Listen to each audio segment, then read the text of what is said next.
हमारा noun complete हो गया है। हम इसका आज क्विक रिवीजन कर रहे हैं, ठीक है।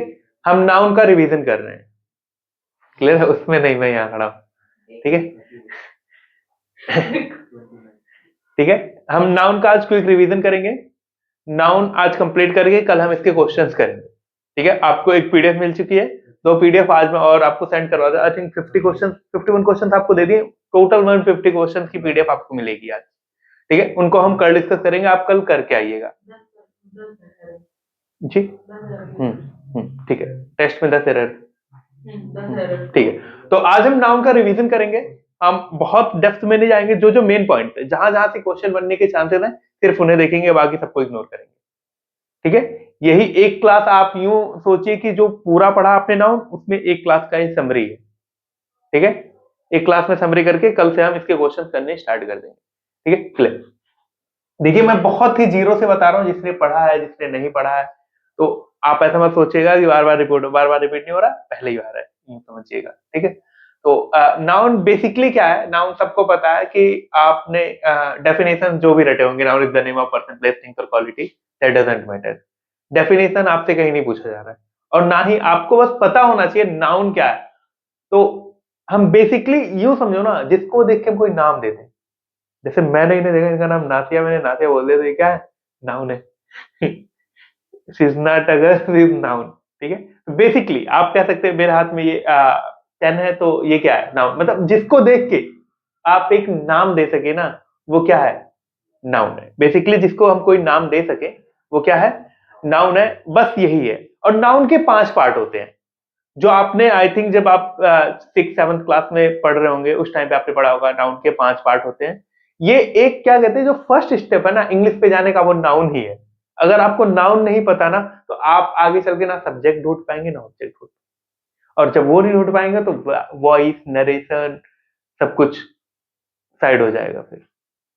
तो आपको सबसे पहले ये पता होना चाहिए कि एक सेंटेंस बेसिकली एक सब्जेक्ट और एक वर्ब से मिलकर बनता है, ठीक है। और सब्जेक्ट या तो नाउन होता है या तो प्रोनाउन। अब सब्जेक्ट क्या होता है, वो हम आगे भी एक सेंटेंस, किसी सेंटेंस में देख लेंगे। बेसिकली नाउन क्या है? जिसे देख के हम कोई नाम दे सके। और नाउन 5 टाइप के होते हैं: common noun, proper noun, collective noun, material noun, abstract noun. कुछ लोग कंक्रीट नाउन वगैरह बोलते हैं, वो डिफरेंट सेंस में चला जाता है। बेसिकली हमें 5 देखना है: common noun, proper noun, collective noun, material noun, abstract noun. अब है क्या, मैं सबके एक एक एक एग्जांपल लिखूंगा, वहां से हम आगे कंटिन्यू करेंगे, और वहां से आपको बेहतर समझ आ जाएगा।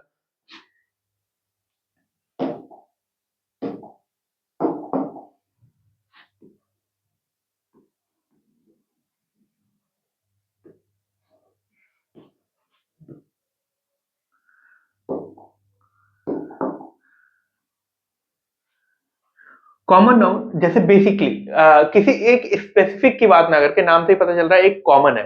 मैंने स्टूडेंट बोल दिया, स्टूडेंट एक कॉमन वर्ड है। आपने टीचर बोल दिया, टीचर एक कॉमन वर्ड है। एनिमी कॉमन वर्ड है, ठीक है जी। किसी एक स्पेसिफिक बंदे की बात ना करके आप पूरे ग्रुप या फिर किसी एक पूरे ग्रुप की बात करते हैं। लाइक मैंने टीचर बोल दिया, टीचर एक पूरा ग्रुप है।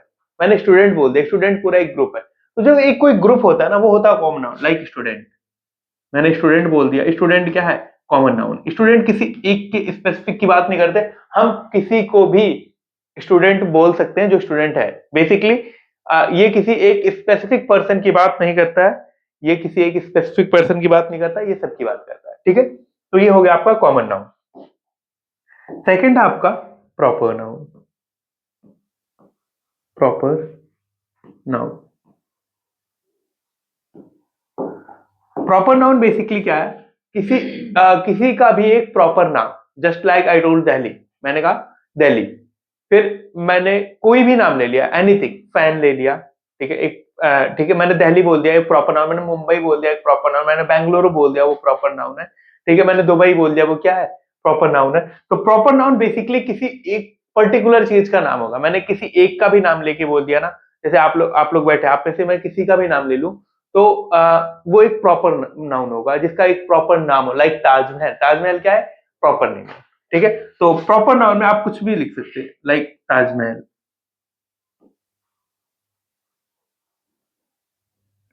ठीक है। थर्ड वन आपका है collective noun.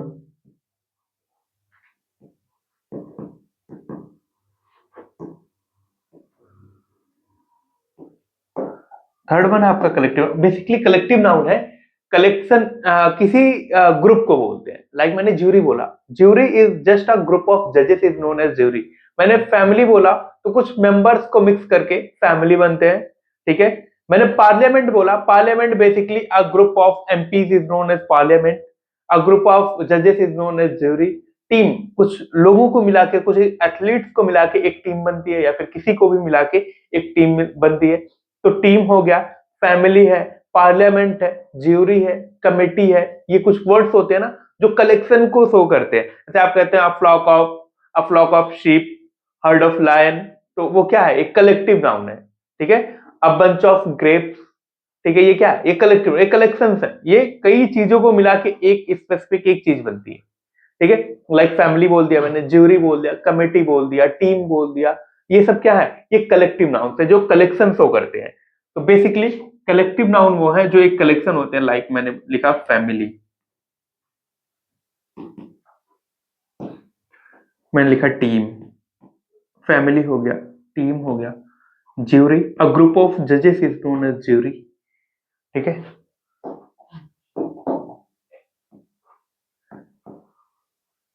Material noun,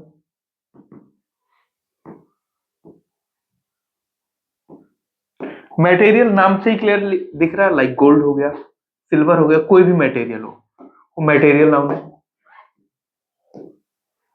abstract noun,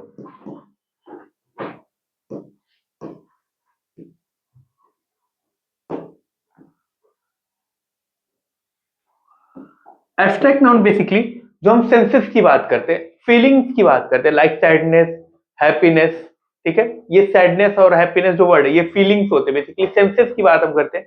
जैसे we can not touch, we can only feel, ठीक है। तो वो होते हैं आपके एब्स्ट्रैक्ट नाउन, लाइक सैडनेस,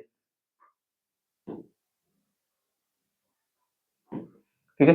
ये तो आपकी बेसिकली जो आपने 6 7 क्लास में पढ़े ये नाउन वो है, इनसे बहुत ज्यादा रिश्ता नहीं होता। जो आपके कॉम्पिटेटिव एग्जाम में आते हैं ना, यहां से क्वेश्चन बनते हैं और बाकी कहीं से नहीं बनते, सिर्फ यहां से बनते हैं कलेक्टिव नाउन से। बाकी इनमें से कहीं से क्वेश्चंस बनने के कोई चांस नहीं होते, और कहीं से ढंग से बन भी नहीं सकते हैं, ठीक है। अगर बनते हैं तो इन्हें कुछ लोग, अच्छा आप अगर मैं एक क्वेश्चन लिखूं, लाइक ऑल दैट ग्लिटर्स और नॉट गोल्ड, अगर मैं एक क्वेश्चन बोलूं all that glitters are not, वो सभी जो चमकती हुई चीज है ना वो सोना नहीं होता। क्या ये मैंने सही बोला, all that glitters are not gold, glitter is not gold, और that glitter is not gold होता है। ग्लिटर्स आपको लगा प्लूरल है, पर ग्लिटर्स ग्लिटर्स ही होता है और वो अनकाउंटेबल माना जाता है। All that glitters is not gold, वो सभी चमकने वाली चीज सोना नहीं होती है, ठीक। All that glitters is not gold, ठीक है। तो हम इन्हीं के बारे में थोड़ा सा डिस्कस करेंगे। जो आगे हमारा टॉपिक है कि कुछ वर्ड्स ऐसे होते हैं, जैसे हमें जो पढ़ना है नाउन को, वो दो पार्ट में पढ़ना है। नाउन बेसिकली हमें दो पार्ट में पढ़ना है। नाउन,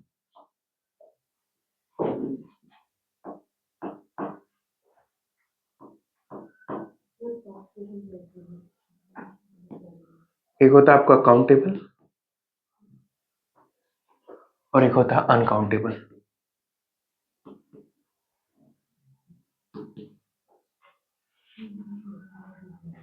काउंटेबल के दो पार्ट होते हैं, जिसे आप काउंट कर सकते हो उसे आप एक बोलोगे, या फिर वो एक से ज्यादा होगा, या तो एक होगा या तो एक से ज्यादा होगा। एक होगा तो काउंटेबल में फिर वो सिंगुलर हो जाएगा, और एक से ज्यादा होगा तो वो प्लूरल होता है। ये दो टाइप के नाउन होते हैं, एक काउंटेबल होता है और एक अनकाउंटेबल होता है। सिंगुलर और प्लूरल काउंटेबल के दो पार्ट होते हैं, अनकाउंटेबल के कोई अलग से पार्ट नहीं होते, वो एक ही पार्ट में रहता अनकाउंटेबल, ठीक है। अब इसमें बहुत सारी चीजें हैं, जैसे जो सिंगुलर है उसके साथ आर्टिकल्स, आप कौन से आर्टिकल्स में कौन कौन से यूज कर सकते हैं। आर्टिकल्स पता है सबको क्या होते हैं, 3 आर्टिकल होते हैं, ए एन द। मैं है पॉलिटिकल आर्टिकल की बात नहीं कर रहा, मैं इंग्लिश आर्टिकल्स ए एन और दा की बात कर रहा हूं। तो आप एक बारी कोई बताएगा कि इसमें से सिंगुलर और प्लूरल के साथ आर्टिकल्स कौन कौन से यूज करते हैं।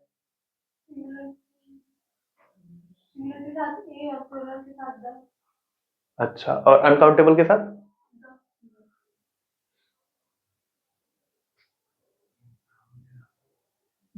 हाँ जी,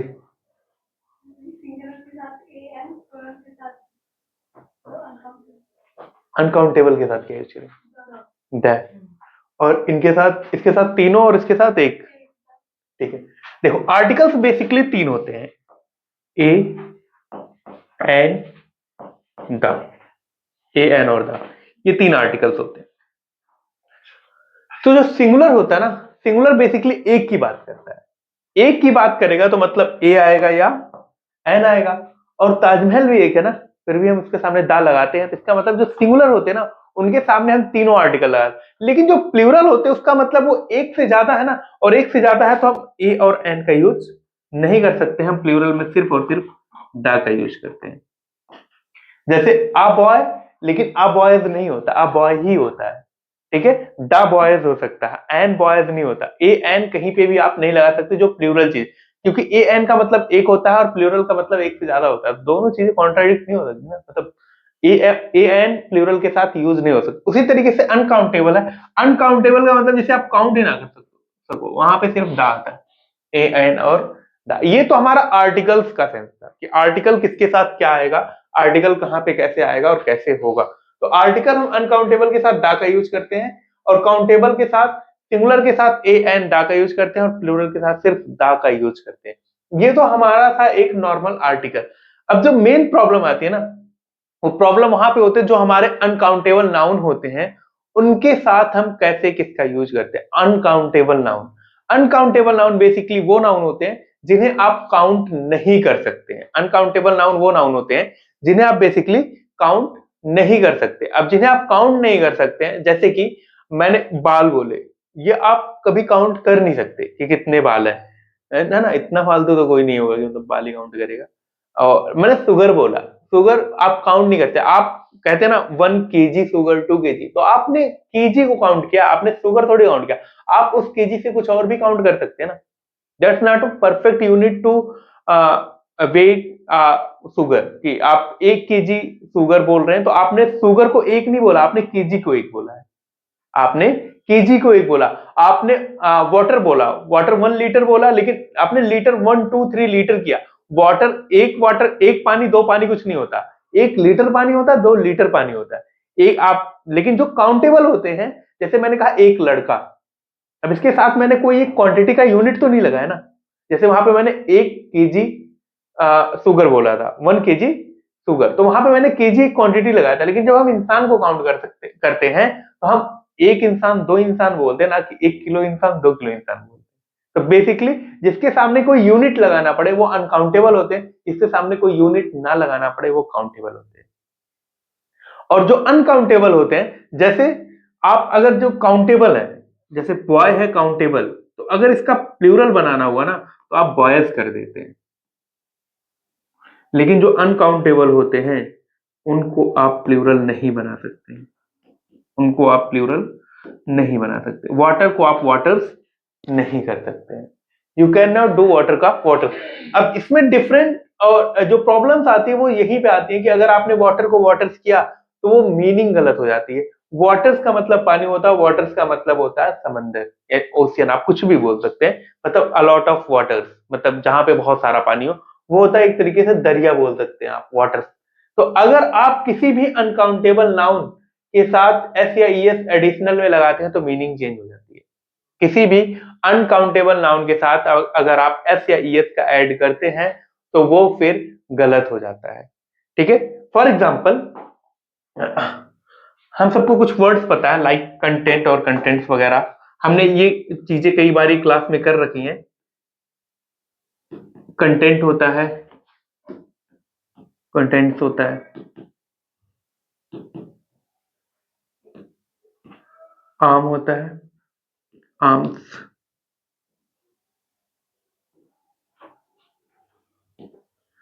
air,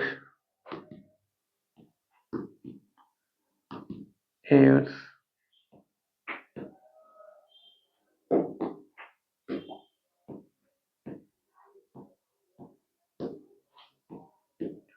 would. Okay, like wood और वुड्स होता है,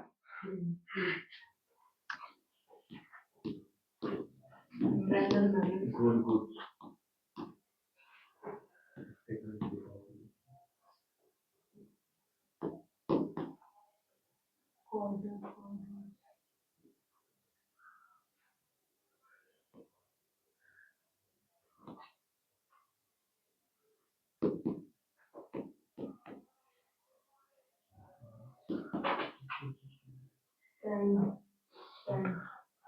वो बैड रिचुअल्स, अब्यूज, अब्यूजिव।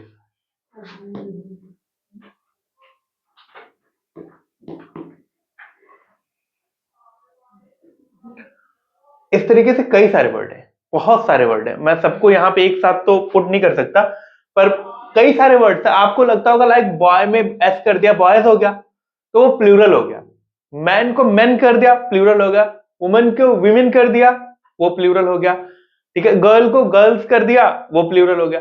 लेकिन ये सब जगह एप्लीकेबल नहीं है। आप सभी जगह पे प्लूरल बनाने के लिए ये करेंगे ना तो फिर गलत हो जाएगा। फॉर एग्जाम्पल ये वर्ड है कंटेंट, ठीक है।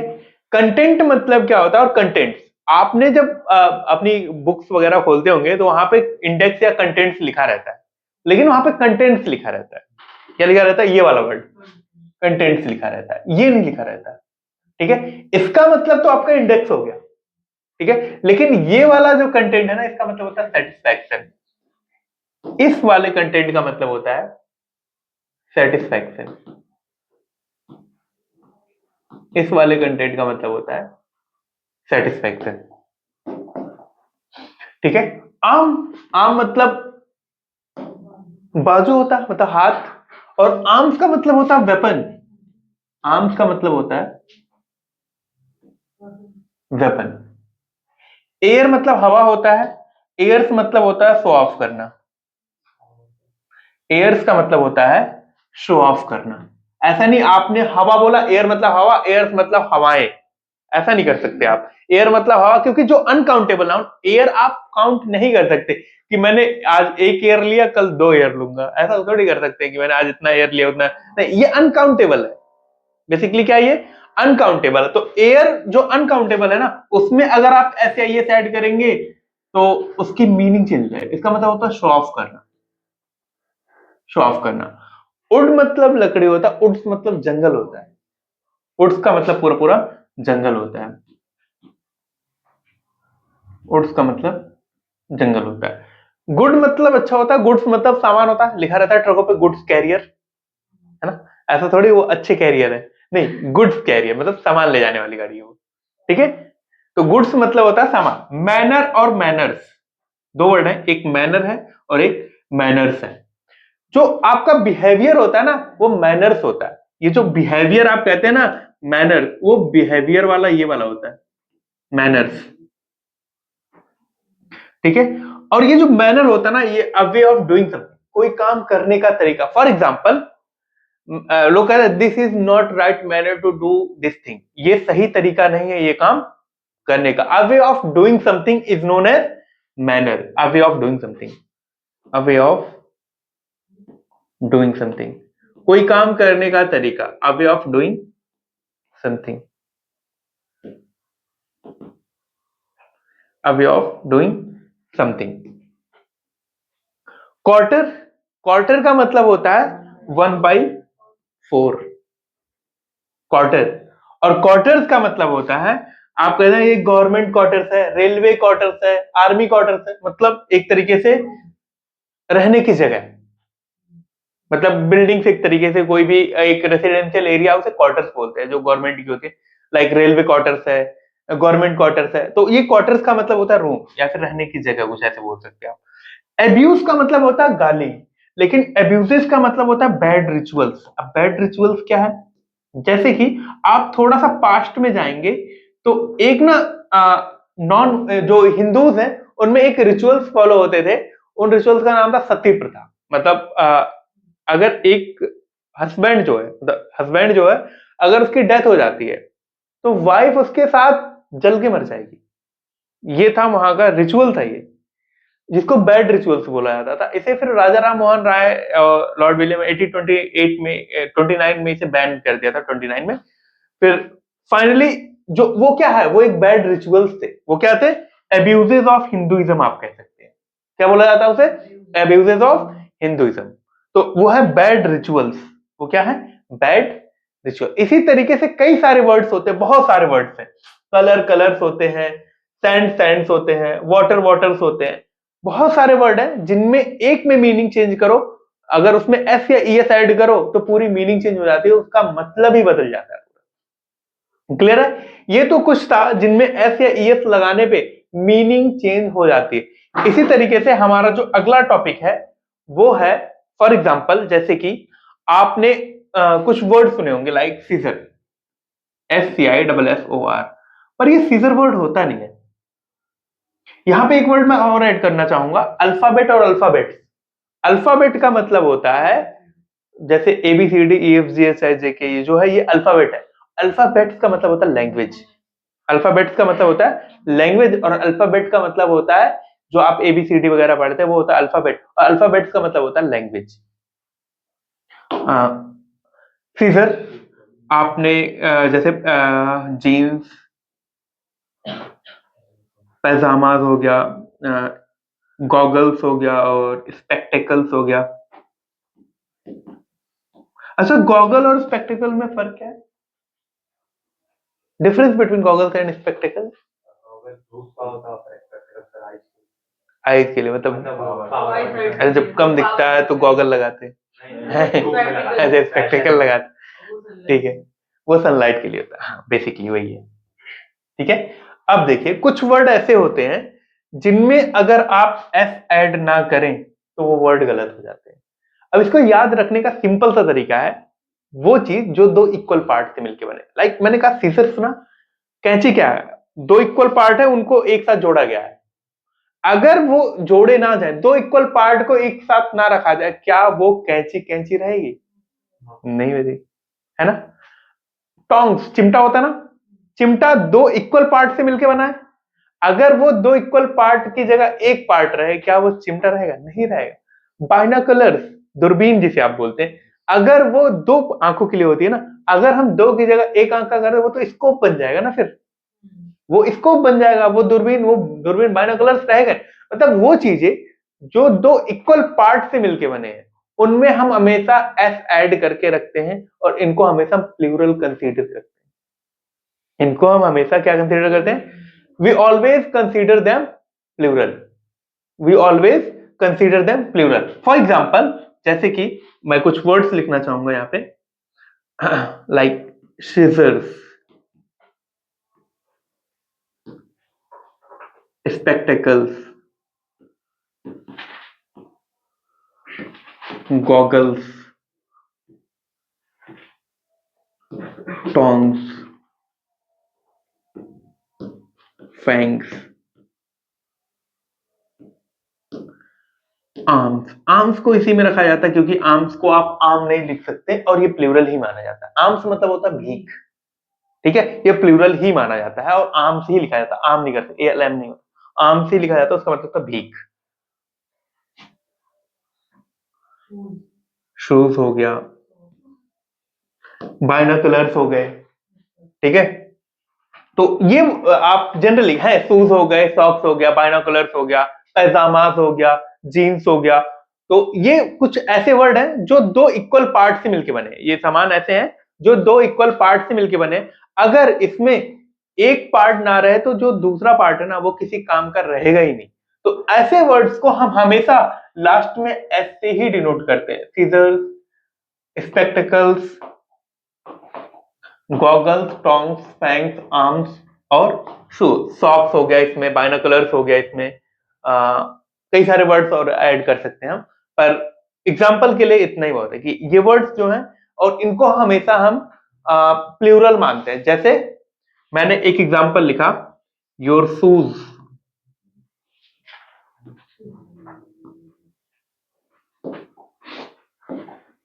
Is ready, your shoes is ready, गलत हो जाएगा, योर शूज आर रेडी होगा, योर शूज आर रेडी। अगर मैं इसी को लिखूं, a pair of shoes are ready, क्या ये सही है? अब क्या हो? ये सही है? हाँ जी, फराज जी बताइए, इज रेडी क्यों? देखो, अगर हम जनरली यहां पे हम एक शूज की बात कर रहे हैं और यहां पे भी हम एक शूज की ही बात कर रहे हैं, लेकिन अगर आप पेयर लग जाता है तो हम हमेशा उसे सिंगुलर मानते हैं। अगर आप पेयर वर्ड लगा है तो, अगर जनरली शूज बोला गया तो प्लूरल रहेगा। मैंने कहा आप pair of shoes is ready तो सही है, मैंने कहा आप pair of shoes are ready गलत हो जाए। लेकिन अगर मैंने कहा यहाँ पे एक की जगह टू आ गया तो वो ऐसे लिखा जाएगा ना, फिर टू पेयर्स, फिर पेयर तो नहीं लिखा जाएगा, फिर क्या लिखा जाएगा, two pairs of shoes, is नहीं आएगा, फिर आर आ जाएगा क्योंकि ये प्लूरल हो गया। ठीक है, अब इसके पीछे जो लॉजिक है, अगर कई सारे लॉजिक है, आप देखेंगे ना कि जो प्रेपोजिशन है ना उसके बाद आने वाला वर्ड हमेशा ऑब्जेक्ट होता है। प्रेपोजिशन के बाद आने वाला वर्ड हमेशा प्रेपोजिशन का ऑब्जेक्ट होता है। यहाँ पे सब्जेक्ट क्या है फिर, और अपेयर क्या है, सिंगुलर है, और सिंगुलर है तो यहाँ पे क्या आएगा, अगर लॉजिक है तो ये भी लॉजिक है फिर। ठीक है, क्योंकि प्रेपोजिशन के बाद आने वाला वर्ड हमेशा प्रेपोजिशन का ऑब्जेक्ट होता है, ना कि उस सेंटेंस का सब्जेक्ट होता है। क्लियर है? ठीक है, एक पॉइंट और है यहाँ पे, मैं तीसरा टॉपिक यहाँ पे जो ऐड करना चाह रहा हूं, कुछ वर्ड ऐसे होते हैं जिनमें आप कभी एस लगा ही नहीं सकते, जिनमें आप कभी एस, इसमें था कि हम एस हटा नहीं सकते, उसमें था हम कभी एस लगा ही नहीं सकते। जैसे शीप हो गया, डियर हो गया, ठीक है, शीप हो गया, डियर हो गया, कैटल हो गया, एयरक्राफ्ट, स्पेस क्राफ्ट, ये कुछ ऐसे वर्ड होते हैं ना जिनमें आप कभी एस लगा ही नहीं सकते। शीप हमेशा प्लूरल माना जाता है, डियर हमेशा प्लूरल माना, कैटल इज नहीं होता, कैटल आर होता है। तो ये कुछ ऐसे वर्ड होते हैं ना जिनमें आप कभी भी एस लगा ही नहीं सकते। शिप्स कोई वर्ड एग्जिस्ट नहीं करता है, डियर कोई वर्ड, डियर्स कोई वर्ड एग्जिस्ट नहीं करता है, और आपका जो क्या कैटल्स, कैटल्स भी कोई वर्ड एग्जिस्ट नहीं करता। आप कैटल आर लगाते, कैटल हमेशा प्लूरल होता है। आप लोगों को अगर किसी को प्रॉब्लम है कि जो सिंगुलर कैसे डिफाइन करें, प्लूरल कैसे डिफाइन करें, तो जो हेल्पिंग वर्ब है ना, मैंने कई बार बताया कि जितनी भी हेल्पिंग वर्ब है, सिंगुलर क्या है, सिंगुलर इज द मीन, मतलब सिंगुलर, सिंगुलर की स्टार्टिंग में एस आ रहा है, तो जितने भी हेल्पिंग वर्ब होते हैं ना सिंगुलर, उनके लास्ट में एस ही रहता है। ये उनके लास्ट में क्या रहेगा, उनके भी लास्ट में क्या रहेगा, एस ही रहेगा। और जिनके लास्ट में एस नहीं वो प्लूरल है, यूं समझ लो। हैव प्लूरल है, हैड का अलग ही सेंस है अपना, वर प्लूरल है, आर प्लूरल है, एम का अलग सेंस है, वो सिर्फ आई के साथ आता है।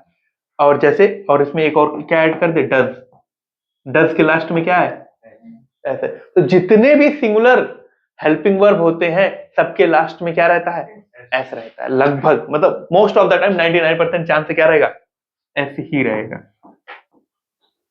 ठीक है, तो मैंने कहा कैटल, कैटल प्लूरल है, कैटल के साथ आप इज नहीं लगाएंगे, आर लगाएंगे। क्लियर है? टाइम कितना हो रहा है, 1-2।